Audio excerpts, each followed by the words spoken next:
আমরা গোলামবাজার এলাকায় থাকি। ৩ মাস আগে ছেলে এ কারখানায় কাজে ঢোকে। আজ সকাল ৮টার দিকে কাজের উদ্দেশ্যে ছেলে বের হয়। আগুন লাগার পর থেকে তার খোঁজ নেই।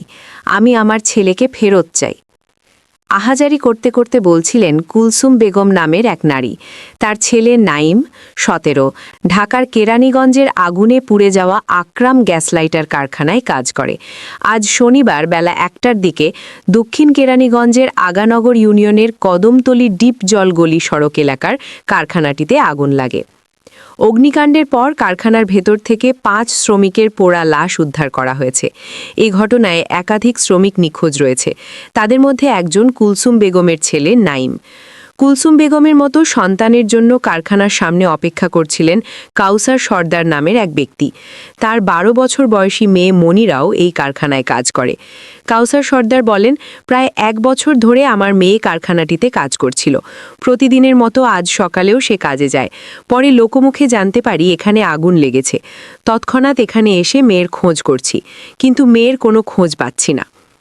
স্থানীয় লোকজন বলেন, কারখানাটিতে ৩৫ থেকে ৪০ জন কাজ করতেন।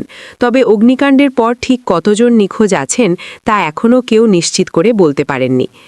ঢাকা জেলা অতিরিক্ত পুলিশ সুপার জাহাঙ্গীর আলম বলেন, এ পর্যন্ত কারখানার ভেতর থেকে ৫ জনের মৃতদেহ উদ্ধার করা হয়েছে। নিখোঁজ শ্রমিকদের ব্যাপারে খোঁজ খবর নেওয়া হচ্ছে। একে একে বের করা হয় ৫ শ্রমিকের দগ্ধ মৃতদেহ।